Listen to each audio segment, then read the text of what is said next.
the new era of explosion of technology, Zoom is one of them. Obviously, our way of life and the way we conduct business has been changed because of the COVID-19 situation. But this is the first time that we have a Zoom meeting plus people attending in person right now. So we're facing some challenges here. So thank you for your patience. Now that we have a chance to watch the videos and also some pictures back from 2014, I'm just going to start the meeting right now. I'm not very good at reading scripts or memorizing anything, so I'm just talking from the top of my head. So, what is the purpose of today's meeting? We're assembled here online and in person is because the need that has arisen because of ACA 5, which is the newest version of SCA 5, passed out of the Senate and also the Assembly floor not too long ago, and then is now being put on the November California statewide ballot measure. So obviously, this ACA 5 or Proposition 16, I think, as far as we can see, is actually very damaging to our community as a whole. It really doesn't matter, what ethnicity or what color of skin that you have or that you are. It's really because what Prop 16 is trying to do is trying to turn back the constitutional amendment that voters put into practice back in 1996. Okay, so what that does, Prop 16, is to reintroduce racial discrimination or racial preference in terms of our skin color, our ethnicity, nationality, even our gender. So it will become a government-sponsored discrimination. In other words, the government has the power to say which group is the winner and which group is the loser. If you happen to be on the losing side, the damage will be for generations. Because we look at Proposition 209, it was passed in 1996. And even with the dominant legislative power from the other side, all this 20-some years, they have not been able to change it until this year, when they have the absolute more than super majority in both houses, both in the Assembly and in the Senate. This is the only time after all these years that they are able to put ACA 5 on the ballot, and now it's called Proposition 16. Because of the damage is tremendous, it's very comprehensive, because it is not only in the area of education, it is also in public contracting and public employment. In addition to that, California is viewed as a leader in many ways in the whole nation, whether it's in terms of passing legislation or passing constitutional amendments. So other states are watching us.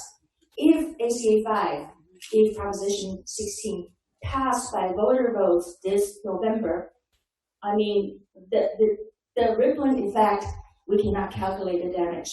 That's why, after many weeks of struggling, Bob and I decided that we will come out to lead the fight again, because you understand in 2014, Bob and I played very crucial roles in that fight.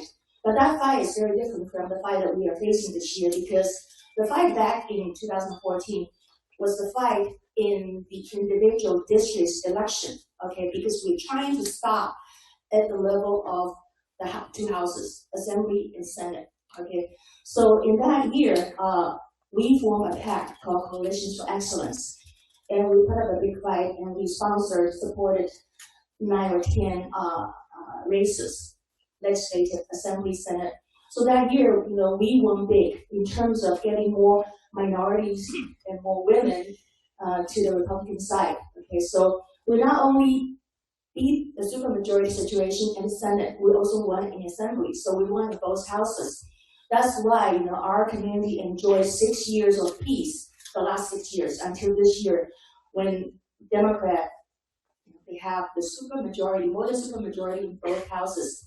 And because of social unrest situation, I think it is a motivation on their part to try to push this through. Okay, thinking that people can more easily be misled. Equating the social unrest situation as an opportunity to turn back the the real social justice, which is equality for everyone. That is not based on ethnicity, color of skin, nationality. So this is an important fight for us. This is the only chance we have. When ACA 5 passed out of the Senate, I received more calls, okay, and people, one of the main concerns that people have is, they ask me, Nene, does it mean that this is the end for us? Do we have a chance? I say, if we don't do anything, we have no chance. Because if you look at the population of Asians in California, including everybody, okay, Chinese, people from Hong Kong, Singapore, wherever, we don't have more than 13% of the total population, okay? So to pass constitutional amendment, we need 2/3 votes, right, Mr. Huff? So there's no chance for us. But if we, the legislature needs to. Okay, simple majority, 50%, okay, it's easy for us, hopefully. So that is why we have to band together, okay? I understand there are many different associations, PACs, or whatever out there trying to work this angle, but we need to be united, okay? We need to have a fighting pack that fights in the ballot, okay, in the voting booth. So that is the purpose of today's meeting, and that is the purpose of us forming a PAC or a committee by the name of Students and Parents for Racial Equality, No on Proposition 16. So I'm gonna turn the mic to my very capable paid staff, Senator Bob Huff. No, that is a joke, okay, because when he was in the legislature, when I introduced myself, I would say I'm the highest non-paid assistant staffer, okay? So the role has changed a little bit. So I'm going to ask former Senator Bob Huff to direct the meeting now. Thank you. Thank you. Yeah, go ahead. It's tough speaking to a socially distanced crowd, but thank you all for being here today. Mamie covered it pretty well about why we're here, but let me add a few things.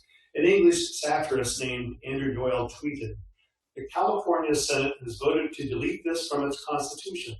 The state shall not discriminate against or grant preferential treatment to any individual or group on the basis of race, sex, color, ethnicity, or national origin." So progressive. The Wall Street Journal, in an editorial, stated, "We live in strange times, and strange indeed is that while deploring racism, the Democratic legislature in California has voted to codify racial discrimination in state law. Judging individuals by the color of their skin is antithetical to equal justice under the law. Let's hope Californians hold on this American principle of equality that goes back to the Declaration of Independence, the 14th Amendment, and the Civil Rights Movement." The journal editors hope we will hang on to the American principle, but Mamie and I have run a lot of campaigns, and hope is always an important part, but it doesn't win elections. So that's why we are forming this committee. That's why we're here today to announce it to the public. And that's why we all need to band together to not just hope, but to defeat this ill-conceived initiative. These are difficult times with COVID-19 issues that we're experiencing here today. But with that, economic issues that are hitting our business community and households, moms and pops. And it's difficult to run an election. I was talking to a candidate earlier today who said it's just very difficult. People used to max out or writing $50 or $100 checks, and I'm thankful for them. But it's difficult to raise the money necessary to fight a battle like this. We anticipate that our opposition will be raising tens of millions of dollars. And they'll do this because with the backdrop of social unrest, they will badger our business community into donating, making large donations under the guise of fairness, while it's basically state approved discrimination. And they'll do that. The business community will do this because they're being held hostage. They're being bullied that if they don't do it, they'll be boycotted. They'll have legislation written against them in the legislature. It will not be pretty. So it is truly a grassroots movement, and we will have to do what we need to do to defeat this. Proposition 209 works. That's what's been in place for 24 years now. Ward Connerly and others helped the UC system set up different ways of measuring people besides race or the color of their skin. and it has worked. We should never be in a position where we say, you're overrepresented, you're underrepresented, you get to be in place of this person who is overrepresented, because that goes against our principal theme in this country of all people being created equal. Now, you and I know that we're not all created with equal abilities. And so what this does is says we're going to take people that have worked hard, that have excelled, that have done the work necessary to get into the best public universities, and we're going to put them at the back of the line because they've had all the advantages.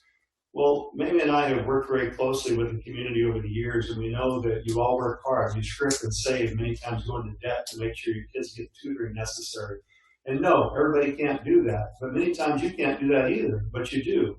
And then to get to college and say, well, we're sorry, we've already filled your group, you're at 34%, and this other group is down here at 4%, so sorry, you're not going to get in. What you won't hear from the other side is that when we compare data from 2019, which is the latest that we have, to the data from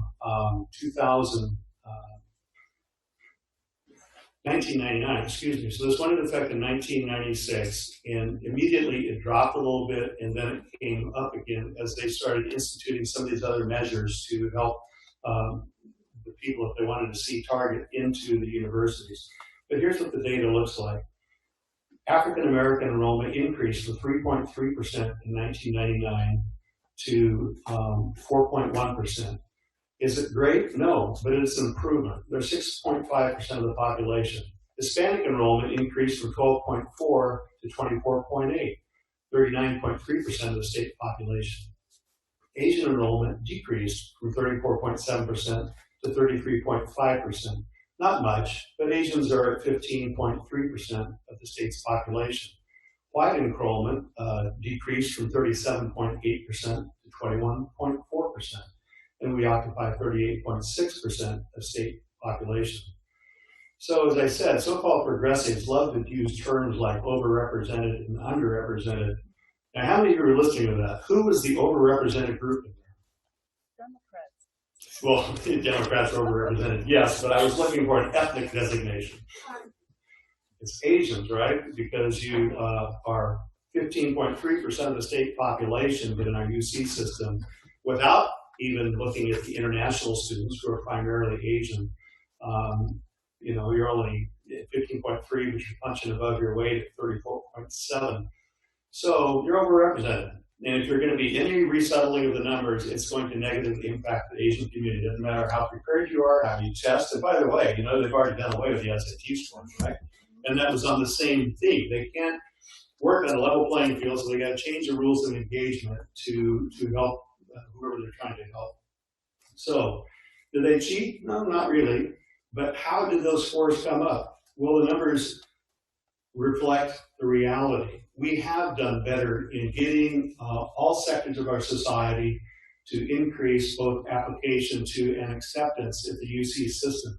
But that's not the Holy Grail. SEA 5, as Mamie mentioned, did tackle education. This one goes much beyond that to public employment and public contracting. When I say this, I mean Proposition 16. We have a speaker later on that works closely with the business community that will be addressing a little bit of that.